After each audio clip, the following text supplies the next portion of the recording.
아멘. 모두 잘 앉으시겠습니다. 오늘이 이제 주현절 셋째 주일입니다. 여러분, 이제 주현절은 주님이 성탄하시고 그 다음에 주님과 함께 생활하는 그런 것을 기억하고 기념하는 그런 교회 절기라고 할 수 있습니다. 그러면은 이제 우리가 얼핏 생각하면은 주현절은 마치 예수님 이후에만 지켜지는 계절인가 절기인가 그렇게 생각할 수가 있는데 그런 것은 아니고 주현절은 주님과 언제나 함께 하는 것을 의미합니다. 주님과 언제나 함께 한다. 그래서 그 주현절의 의미에서 오늘 출애굽에서 주현절 주님과 함께하는 모세의 모습과 또 그 당시 이스라엘 백성의 모습을 비교하고 우리가 한번 묵상을 해봄으로써 지금 우리가 주현절을 지킨다라는 것이 어떤 의미인가 그 은혜를 여러분들이 깨달을 수 있기를 바랍니다. 여러분, 은혜는요, 내가 원하는 것을 내가 원하는 때 오는 게 대단히 놀라운 은혜일 수 있지만 진짜 은혜는 뭐냐면 진리를 깨닫는 거예요. 하나님의 말씀이 오늘의 우리에게 어떻게 적용되어야 되는가를 깨닫는 게 은혜입니다. 그래야 내가 살아가는 길이 보이고 은혜가 느껴지는 거거든요. 그래서 오늘 우리가 이 말씀을 통해서 제가 제목을 정하기를 창조적 만남이 있는 신앙이다 이런 얘기를 했어요. 근데 여기에 무슨 뭘 만드는 창조적인 장면이 나오지는 않습니다. 저는요, 우리 기독교인이 하나님을 믿는 사람들이 가장 믿어야 되는 중심이 뭐냐면은 우리는 창조적 존재라는 거예요. 즉, 우리는 창조되었을 뿐만 아니라 우리가 하나님을 닮았다라는 것은 뭔가 새로운 것을 만들어내는 존재로서 하나님을 닮은 거예요. 과거를 답습하는 게 아닙니다. 전통을 지키는 것은 중요합니다만은 전통이 우리의 정체성은 아니에요. 새로워지는 겁니다. 새로운 삶의 모습이 나타나고 새로운 사람의 성품이 나타나고 새로운 관계가 형성이 되고 뭔가 새로움이 생기는 거예요. 설렘이 있는 거죠. 사람은요, 똑같은 거를 계속 보면요, 안 본 거와 똑같아요. 어느 교회 표를 여기다 딱 붙여놨어요. 한쪽에는 교회 표, 올레 표, 한쪽에는 연구표입니다. 그런데 어느 날 목사님이 이 표를 딱 다 없애고, 여러분, 우리 교회 연구표가 뭡니까? 몰라요. 우리 교회 원래 표는 뭘까요? 아는 사람도 있지만 모르는 사람이 반이에요. 늘 보는 거기 때문에 늘 있었고 그리고 무감각해진 거예요. 제가 언젠가 말씀드렸죠? 같은 소리를 계속하면 안 들리는 것과 똑같다. 그러니까 기찻길 오막살이 아기야기 잘도 잔다가 가능한 거예요. 아이한테 계속 같은 말을 하면요, 아이가 그 얘기가 안 들은 것 같아요. 잔소리를. 그래서 그게 잔소리거든요. 여러분들의 삶이 어제와 똑같다면 여러분들은 사실은 좀 냉정하게 얘기하면 사는 의미도 별로 달라진 게 없다 이렇게 보여지는 거죠. 그래서 신앙은 답습하는 게 아니에요. 뭔가 새로워지는 겁니다. 그 새로워진다는 것은 시각 자체가 과거로 돌아가는 것이 아니라 미래를 향해 있다는 거예요. 그래서 우리가 신앙생활을 한다. 우리가 오늘날 이렇게 예배드리고 신앙 공동체 생활을 한다고 할 때 그것은 믿음을 까먹는, 과거에 내가 은혜 받아서 세례 받고 은혜 받아서 집사 되고 권사 되었던 그 어느 한순간에 그때의 경험을 까먹고 있는 것이 아니라 그 경험이 바탕이 되어서 믿음이 날로 새로워지고 나와 하나님의 관계가 날로 새로워지고 나와 신앙이 날마다 새로워지는 설렘이 있어야 된다 이 말이에요. 그것이 주현절의 의미예요. 아멘. 여러분들이 오늘도 새로운 설렘이 없다면 도대체 우리의 신앙이 뭡니까? 우리가 신앙을 가져야 되는 이유가 어디에 있어요? 신앙의 가장 중요한 거는요, 기쁨이 있어야 돼요. 설레임이 있어야 돼요. 설렘은 어떨 때 가능합니까? 뭔가 새로운 것이 나한테 올 때예요. 우리가 누군가가 선물이 오잖아요. 왔는데 우리 집에 있는 게 와. 계속 있는 게 와. 고맙긴 하죠. 그런데 설렘은 덜 할 거예요. 가령 제가 목사입니다. 저를 아는 많은 사람들이 뭐 귤을 보내오고 뭐 과일을 보냅니다. 근데 귤 처음에 보내온 사람은 굉장히 고맙고 설레요. 그 다음에 또 오면 그래도 고마워요. 고맙긴 해요. 근데 계속 귤만 오면은 고맙다고는 얘기는 하죠. 설레임은 없을 것 같아요. 솔직히 말해서. 그죠? 자식들이 월급을 탔다고 맨날 엄마 내복만 사주면 설레임이 있겠어요? 그렇잖아요. 뭔가 다른 게 와야 돼. 우리의 신앙도 그런 거예요. 여러분들이 오늘 예배당에 와서 여러분이 다른 소망을 가지고 왔냐는 거예요. 다른 기대가 있냐는 거예요. 오늘 목사님이 전해주시는 말씀 가운데 내가 진리를 새롭게 깨닫는 설레임으로 오냐는 거예요. 그 전에 했던 얘기나 오늘 하는 얘기나 똑같은 얘기, 기승전 11조, 기승전 전도, 기승전 목사님께 잘해라. 이런 설교만 계속 한다면 여러분들이 그 설교가 새롭게 들리겠냐고요. 오늘 여러분들 주현절, 주님과 함께하는 모세의 모습에서 우리는 그렇게 살아야 된다는 것을, 모세만 그렇게 사는 게 아니에요. 성경 속의 주인공만 그렇게 살아가는 게 아니에요. 우리가 모세와 같이 살아야 되고 이스라엘 백성들의 회개를 우리도 지금도 돌이켜야 된다는 거죠. 그래야 새로운 삶이 열리는 거예요. 이 모세가 오늘 이게 배경을 보면 이런 거예요. 모세가 하나님 앞에 십계명, 하나님의 말씀, 그러니까 하나님의 법을 처음으로 받으러 이제 시내산에 올라가죠. 올라간 사이에 기도를 하고 하나님의 말씀을 받잖아요. 받는 동안에 이 밑에서 산 아래에서 무슨 일이 벌어져요? 이스라엘 백성들이. 여러분 잘 알죠? 모세형이 아론이 이스라엘 백성들이 얘기를 하는 거예요. 도대체 여호와 하나님이 어디 있느냐? 하나님을 보여달라는 거예요. 하나님을. 그러니까 뭐예요? 뭔가 보여줘야 돼. 뭔가 상징물이 필요해. 그 상징물을 만든 게 뭡니까? 황금송아지예요. 황금송아지. 그래서 지금도요, 증권회사나 미국에 월스트리트 가면 뭐가 있어요? 황소 있죠, 황소. 뭐 우리나라도 뭐, 디귿 뭐 증권이 황소잖아. 그럼, 그거 왜 그래요? 사람들 속에는요, 보이는 게 필요한 거예요. 보이는 게. 하나님은 인간이 보고 싶다고 물질로 보여지는 존재라면 이건 재미가 없는 거예요. 큰일 나요. 성경은 하나님을 어떻게 설명하고 있습니까? 하나님은 영이시니, 영은 물질이 아니에요. 우리의 육안으로 볼 수 없다 이거예요.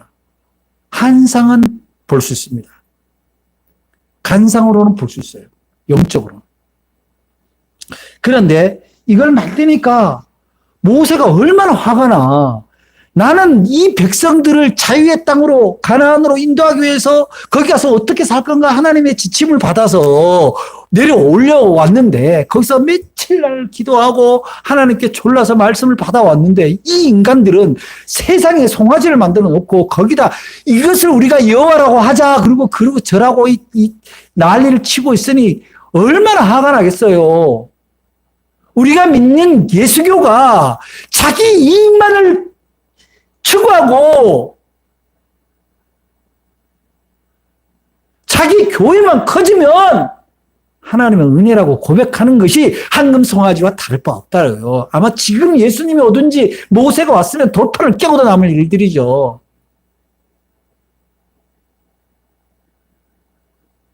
그래서 얼마나 답답한지 몰라요. 모세가 오죽하면 하나님 주신 말씀 돌판을 그냥 다 깼겠어. 얼마나 불경해요. 그랬는데 그런데 이 모세가 위대한 지도자라는 게 뭐냐면 그런 이 무지몽매하고 어리석기 짝이 없고 교만하기 짝이 없는 이 이스라엘 백성들을 하나님 차라리 다 죽여주세요. 이렇게 얘기를 하지 않고 용서해달라는 거야. 용서해달라. 이들을 벌하실 거면 차라리 나를 생명책에서 지워달라. 그렇게 얘기하거든요.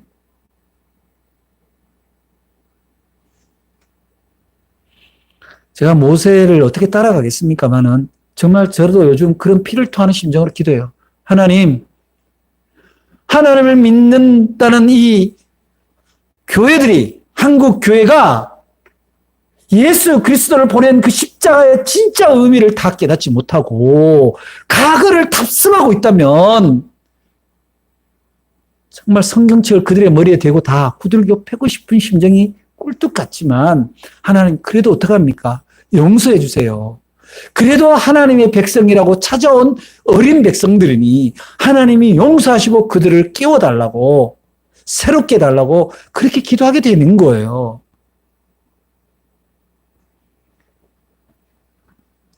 그런데 이제 이 가정을 보면 하나님이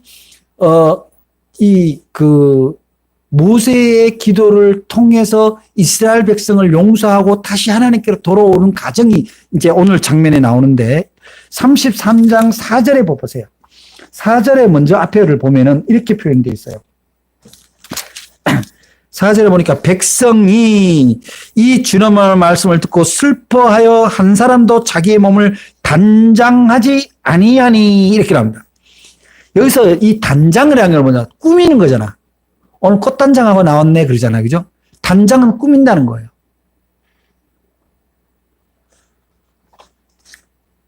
어제 우리 김중서가 대표 기도를 맡았으니까 준비를 막 열심히 하더라고. 집에서 안 되는지 노트북을 가지고 가서 뭐 카페 가서 준비를 하고 이제 열심히 하는데 제가 그 얘기를 했어요. 기도는 꾸미는 게 아니다. 그냥 하나님 앞에 얘기하는 거야. 우리 성도들이 뭘 기도하고 싶어 할까? 우리가 하나님 앞에 뭘 올려드려야 하나님이 들어주실까? 그것을 기도하며 준비하는 게 기도 인도자의 몫이다. 아름다운 말, 미사, 여구 이런 것이 중요한 게 아니라 진심이 중요하다. 이 단장을 제하고 이렇게 나오잖아요. 단장을 제한다는 건 그동안에 뭐 꿈이잖아. 예배당 올 때도 막 꾸미고 막 그렇게 하는데 꾸미는 걸 없애는데 그냥 여기서는 단장을 제한다라는 말은 단순히 꾸미는 걸 없앨 뿐만 아니라 베옷을 입는다. 이렇게 성경에 기록된 데가 있어요. 해석을. 베옷은 언제 입어요? 베옷은 죄인이 입는 거예요. 수인이. 죽은 사람이 있든지 죄인이 있는 거예요. 그런데 그거를 입는다는 건 뭐예요? 내 자신이 죄인이다. 누가 앞에? 하나님 앞에. 그 죄인이라는 말은 무슨 말이냐면요. 여러분들 우리 기독교인이 죄인이라는 걸 잘 이해해야 돼요. 예수를 안 믿는 게 물론 죄이긴 합니다. 근데 예수를 믿는데 예수를 안 따르는 게 죄예요. 기독교인의 죄는 무단횡단하다가 스티커를 뜯는 게 죄가 아니라 예수님의 뜻에 반하면 무조건 죄인인 거예요. 세례를 100번을 받으면 뭐합니까? 직분이 장로면 뭐하냐고, 목사면 뭐하냐고. 예수님하고 반대로 가면 죄예요. 하나님하고 반대로 가면 죄입니다. 근데 우리가 솔직히 말씀드리면 여러분들이 정말 일거수일투족 하루의 일과가 정말 하나님께 온전히 떳떳합니까? 우리가 그렇게 하기가 쉬워요? 어려워요. 하나님 앞에 떳떳하다라는 거는 정말 대단히 어렵습니다. 그래서 옛날에 수도승들이 생기는 거예요. 중세 수도사들이 왜 그러냐면은 세상과 있으니까 죄를 안 지을 수가 없거든. 사람을 미워하지 않을 수가 없고 욕심이 안 생길 수가 없기 때문에 끊임없이 자기에게 갈등이 생기니까 어떻게 해요? 그냥 산에 들어가서 돌굴 속에 들어가서 그냥 동굴에서 그냥 생활을 하는 거예요. 그러나 예수님은 왜 오셨어요? 하나님이 세상을 이처럼 사랑하사라고 나온 거야. 세상을 도피하라는 게 아니라 세상 안에서 구원의 삶을 살아는 거잖아요. 그러면 우리가 세상 안에서 구원을 살려면 세상에서 우리가 때를 묻혔던 것에 대해서 인식을 해야 되는 거야. 황금 송아지를 만드는 이유가 뭐겠어요? 우리도 저렇게 고귀하고 빛나는 것을 누리고 싶다는 거 아닙니까?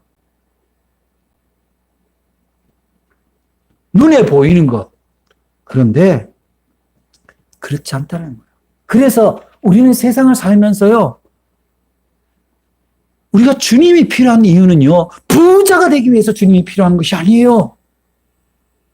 내가 출세하기 위해서 주님이 필요한 게 아닙니다.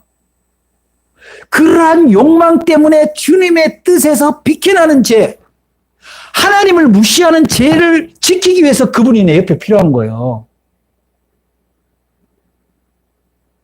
내가 필요한 걸 필요할 때마다 공급해주는 주님도 필요하겠지만 내가 하나님의 뜻에 어긋나서 하나님의 영광을 가리는 삶을 사는 것을 내가 스스로 못하기 때문에 하나님이 지켜주셔야 된다. 하나님이 내 곁에 계신다라고 믿어야만 내가 곁길로 안 가는 거거든요. 그래서 어떻게 하는 거예요? 옛날에 다 제사장들이 제사를 지내는데 왜 그 지성소에서 들어갈 때 성소에 들어갈 때 어떻게 해요?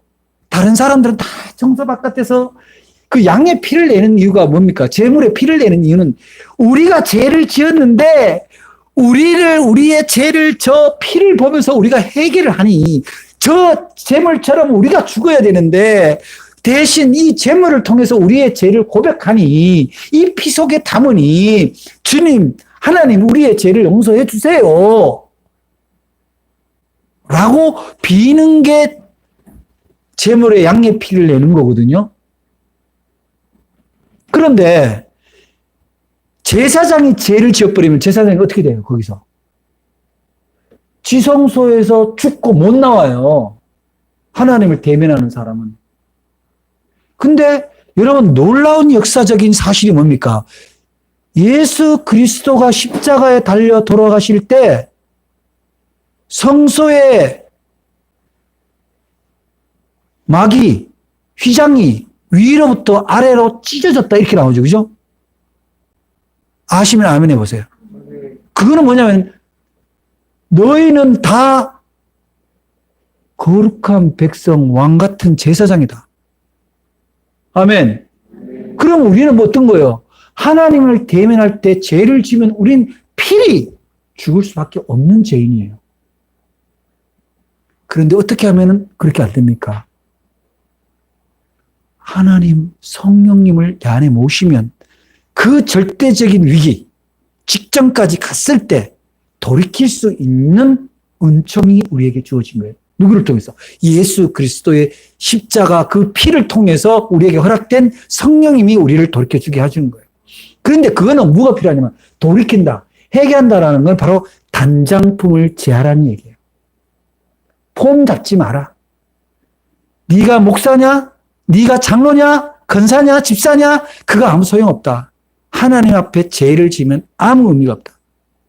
그럴 때는 늘 어린아이처럼 나의 잘못을 주님 앞에 반드시 고해야 된다.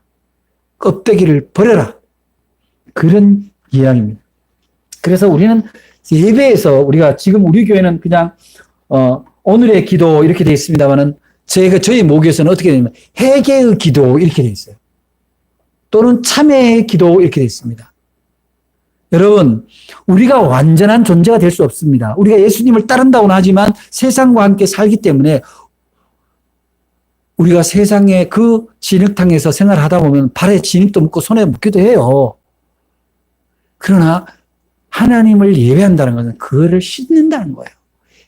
회개는 씻음이에요. 그래서 우리는 예배 때마다 주님을 부를 때마다 우리는 회개의 믿음으로 나아갈 때 우리는 새로워질 수가 있다. 씻음이 가능하다.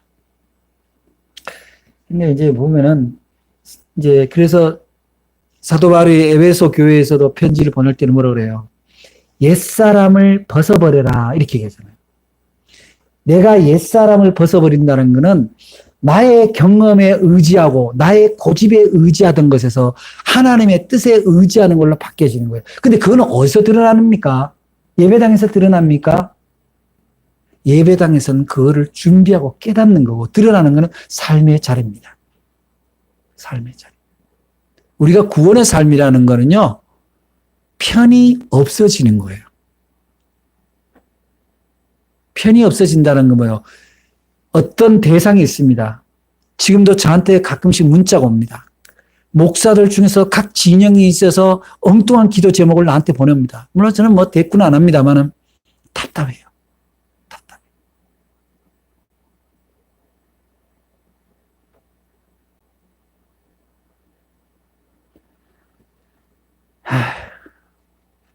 어떻게 예수 믿는 사람들이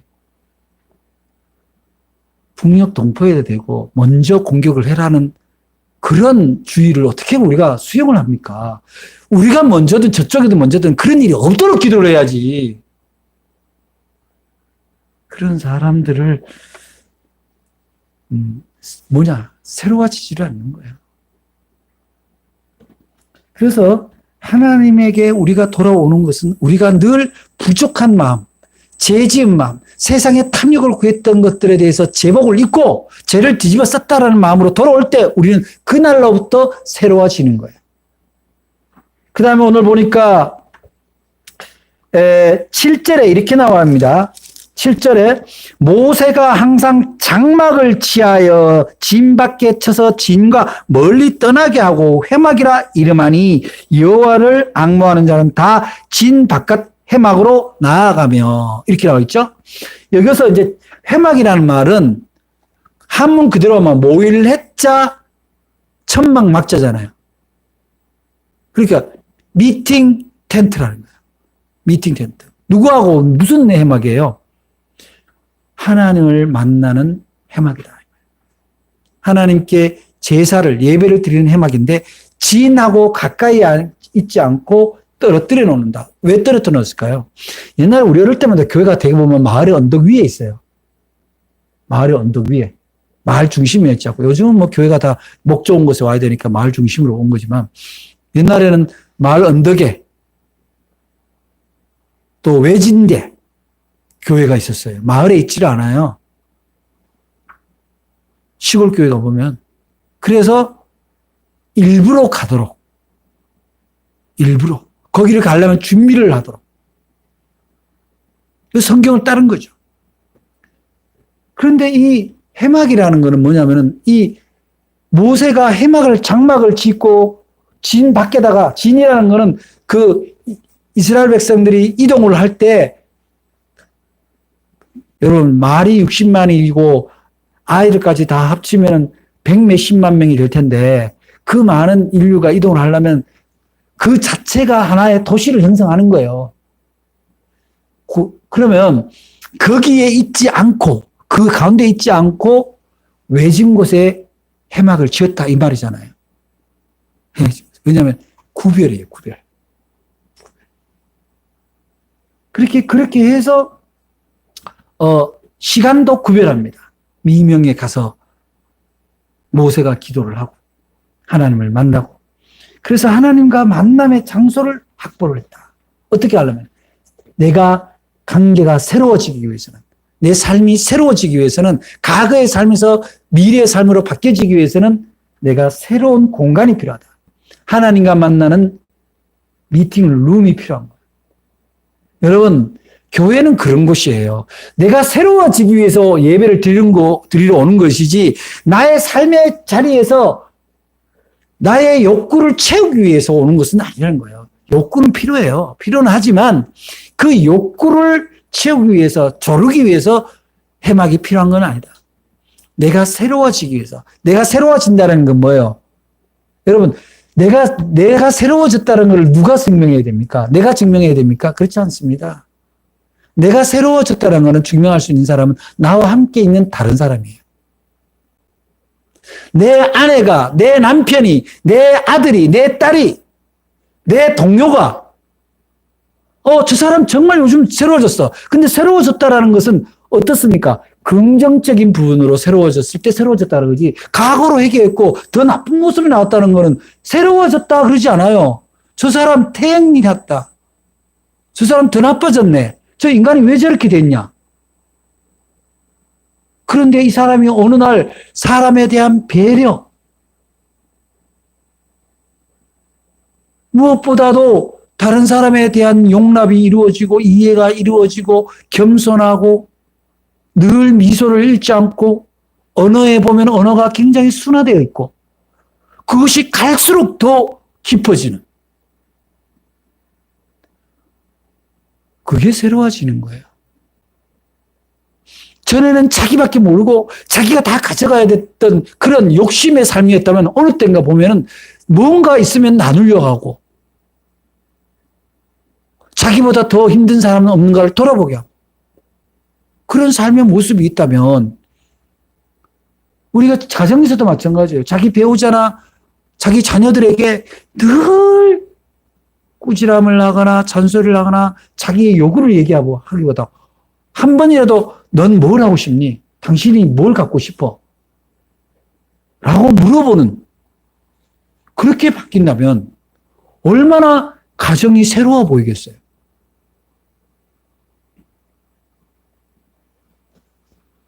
회사에서도 마찬가지예요. 직장에서 뭔가 새로운 아이디어와 새로운 고객을 유치를 하는 그런 직장인을 좋아하지, 있는 거 빼먹고 그러면 아마 다 싫어할 거예요. 우리는 그러한 새로운 삶, 창조적인 삶을 위해서 신앙생활을 하는 거예요. 하나님, 이 한 주간, 이 한 달, 이 올해 제가 어떻게 새로운 것으로 하나님과 함께 있는 가족과 이웃에게 기쁨이 될 수 있을까요? 저의 안 좋은 습관을 어떻게 하면 끊어서 함께 있는 동료들과 가족들에게 새로운 기쁨을 줄 수 있을까요? 그래서 그들이 어떻게 변화됐냐? 어떻게 이렇게 새로워졌냐? 라고 물어볼 때 예수 그리스도의 은혜로 하나님께 예배 드림으로 말미암아 나는 이 새로움을 작게나마 얻을 수 있었다. 그것이 바로 창조적인 삶이라는 거예요. 그래서 그거는 하나님을 통해서 얻어지는 성령의 은혜. 그것만 가능해요. 성령의 은혜는요, 무슨 이상한 굿거리 장단이 아니에요.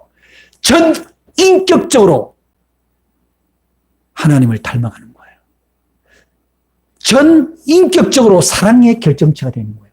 내 성품 자체가. 모든 걸 참으라는 건 아니에요. 불의를 보고 어떻게 참습니까? 불의를 보면 불의라고 얘기할 수 있어야 돼요. 그렇다고 불의를 보고 불의라고 얘기하지만 적어도 상대방의 입장이 공적으로 불의인가는 돌아봐야 돼. 내 생각이 정이고 다른 사람은 다 불의라고 할 수는 없단 말이죠. 그렇잖아요. 그때 바로 성령의 지혜가 필요한 거예요.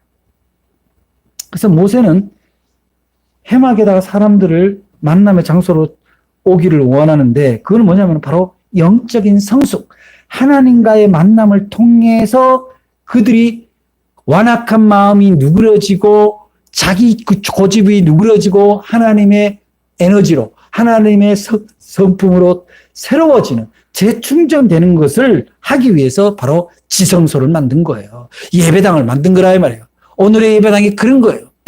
예배당에 오는 게 재미가 없습니다. 왜 재미가 없습니까? 사람 간의 교제가 없어서 재미없거든요, 대부분. 우리 교회가 사실 교인이 많이 못 늘어나는 이유 중에 하나도 또래 사람들이 없어요. 인간적인 교제가 이루어져야 되는데.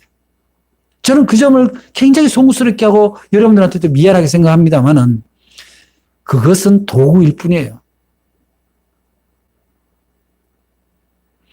실체는 뭡니까? 하나님을 만나야 되는 거죠. 하나님. 그래서 하나님하고 창조적인 그런 만남, 하나님과의 창조적인 만남, 생산적인 만남, 희망적인 만남, 새로운 소망의 만남을 통해서 어떻게 되냐면은 우리가 세상 속에서 새로워지는 거거든요. 근데 그렇게 하기 위해서는 오늘 말씀의 11절의 앞부분에 이렇게 모세가 이렇게 성경에 이렇게 기록을 하고 있죠. 사람이 자기의 친구와 이야기함과 같이 여호와께서는 모세는 진으로 들어오나 이렇게 모세와 대면하여 말씀하시며 이렇게 나오잖아요. 앞부분에. 그러니까 모세가 하나님과 이야기를 하는 게 어떻다는 거예요? 사람과 대면하여 얘기하듯이 하고 있다. 우리 옛날에 어머니들 보면은 권사님들 뭔 얘기하고 자식들하고 무슨 얘기하거나 답답하면 아유 하나님 저 아이를 어떻게 하면 좋아요? 하나님 저는 안 되니 하나님이 도와주세요. 그냥 얘기하듯이 합니다. 그게 진짜 기도예요. 꼭 예배당에 와서 크나만 목소리로 아주 미사 여구를 넣고 성구를 달아서 그렇게 기도해야 뭔가 멋있는 기도라고 생각하는 게 아니라 일거수일투족 생활 속에서 바로 대화를 하는 거예요. 그게 새로워지는 거예요. 그게 창조적인 거 되는 거예요. 그래서 그런 다른 얘기, 사람과 같이 대면하여 얘기하듯이라는 얘기는 뭐냐면 허물이 없다 이거죠. 막이 없다 이 말이죠. 하나님하고 대화를 하는데 기도를 하는데 형식이 중요합니까? 형식이 중요하지 않아요. 내가 못하는 것을 고백하고 하나님의 뜻과 인도하심을 구하는 거죠. 그거는 어디서나 언제나 가능한 거예요. 그런데 오늘 이제 자세히 여기 들여다보면은 11절 후반에 모세는 진으로 돌아오나 그 진으로 돌아오는 거는 이제 백성들이 있는 자리로 돌아왔다 이 말이잖아요. 그죠? 그런데 눈의 아들 젊은 수종자 여호수아는 어떻게 회막을 떠나지 아니하니라 이렇게 나오죠. 여호수아가 나중에 어떻게 돼요? 모세의 후계자가 되죠. 그러니까 하나님의 사자가 되는 자는 바로 그 회막, 그 예배 지성소에서 떠나지 않는다. 그만큼 기도가 길다. 그런 것을 우리에게 보여주는 거예요. 그런데 이제 오늘날 여러분 지성소는 꼭 교회만을 얘기를 하지는 않아요. 교회는 공동체 예배의 지성소라고 할 수 있지만 여러분 개인의 지성소는 어디입니까?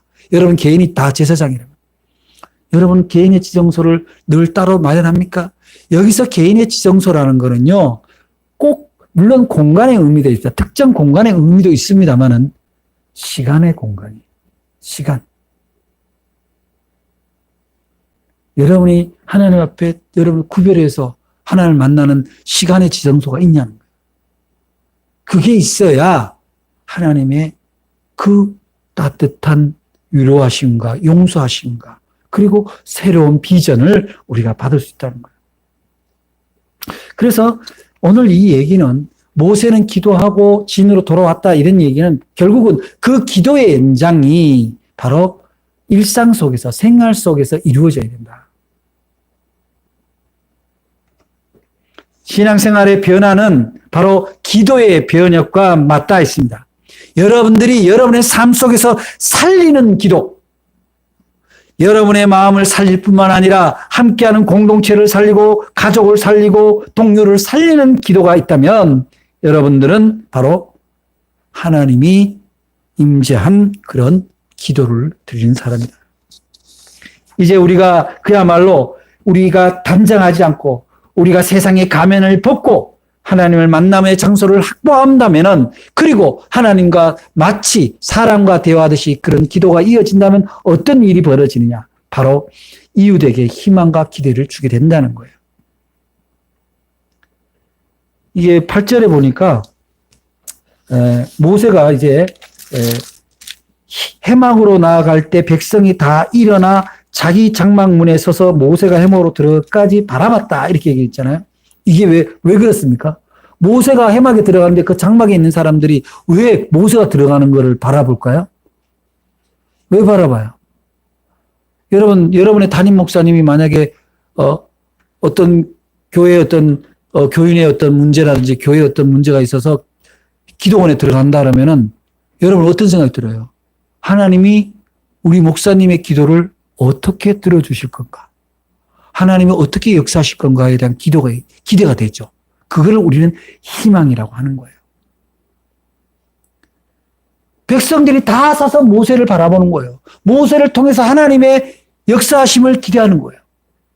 우리가 누군가를 위해서 기도한다라는 거는요, 바로 그들에게 희망을 주는 거예요. 제가 언젠가 얘기했죠. 여러분들이 가족 간에, 가정 간에 기도할 때, 여러분들의 가족이 같이 안 한다 하더라도 여러분은 반드시 하루에 한 번쯤은 소리내어 기도하시기 바랍니다. 그런데요, 놀랍기는 그 기도에 하라 그러면 쑥스러워서 못할 수 있어도 하는 것에 대한 기도는 다 있는 거예요. 기대. 제가 어느 집을 가든지 제가 기도를 하거든요. 그리고 심지어는 예수를 안 믿는 집에 가서도 제가 잠깐 기도할게요. 그리고 기도를 해요.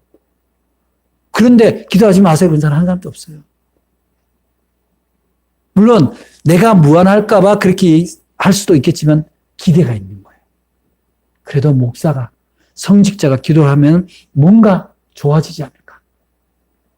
바로 여러분들이 바로 그런 모세와 이스라엘 백성처럼 단장하지 않고 예배의 초소를 마련하고 하나님과 대면하여 이야기를 하게 되면은 바로 이 세상에 희망을 주는 존재가 된다는 거예요.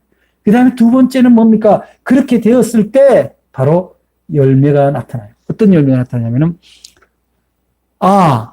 하나님께 의존하고 하나님을 전적으로 믿게 되면은 인생의 변화가 생기는구나. 기대치가 있구나. 그랬을 때 사람들이 하나님을 인식하기 시작하는 거거든요. 그래서 전도가 되는 거예요. 자기는 기도 안 하면서 한 번을 복음을 얘기를 안 하면서 무슨 1년에 한 번 총동원 주일 되면 교회 갈래 어쩔래 그러면은 사람들이 다 기대가 없죠. 그래서 우리 교회도 그렇습니다만은 모든 교회가 일꾼을 세우거든요. 다음 세대를 세우는 거예요. 다음 세대는 교회의 일꾼이기도 하지만 세상의 일꾼이기도 하잖아요. 여호수아가 바로 그런 일꾼이 세워진 거예요. 여러분들도 여러분이 새로운 소망을 가질 때 내가 어떻게 하면 하나님의 일꾼이 될 수 있는가? 다음 세대를 이끌어가는 하나님의 종이 될까? 그런 생각을 하세요. 나 하나 근사하기도 바빠. 나 하나를 다스리기도 힘들어. 그렇게 해서 어떻게 하나님의 종이 되고 일꾼이 되겠어요? 어떻게 예수님의 제자가 되겠냐고요. 이제 우리는 오늘날 우리의 신앙의 껍데기를 벗어내고 단장품을 제하고 하나님에게로 좀 더 가까이 나아가며 하나님을 대하기를 마치 옆에 계신 분처럼 대화하는 그런 기도의 사람이 되어서 하나님이 주시는 그런 새로운 삶, 아름다운 삶, 뭔가 신바람 나는 삶. 나만 잘 살면 뭐 하겠어요? 함께 위로받고 좋은 것. 그게 진짜 아름다운 세상이잖아요. 그게 천국이잖아요. 그렇게 내가 새로워진다면, 새로운 관계들이 자꾸 형성이 된다면 바로 하나님 나라가 확장되고 신앙 공동체가 확장되는 거야. 오늘 우리는 이러한 창조적인 만남, 그것은 바로 주님이 오늘도 나와 함께 하신다는 주연절의 의미가 해막은 교회당만 있는 것이 아니라 지정서는 교회당만 있는 것이 아니라 언제나 나의 삶 가운데서 내가 따로 그 시간을 구별해야 된다. 우리가 50분 일하고 10분 쉬는 것처럼 적어도 50분 일하면 최소한 1분은 기도하는, 하루에 8시간 일을 하면 하루에 10분은 기도하는, 하루에 30분은 성경을 보는 그런 지성소가 될 때 우리는 창조적인 존재가 됩니다. 그 사람을 통해서 하나님은 세상을 새롭게 하는 거예요. 오늘 여러분들이 창조적 만남이 있는 신앙이 바로 주연절의 의미다. 그것은 바로 지금도 살아계셔서 우리와 함께 하시는 주님과 함께 대화하는 걸로부터 출발한다. 그러한 신앙의 남다른 깊이가, 남다른 시야가 펼쳐지는 여러분들 되시기를 바랍니다. 기도하겠습니다.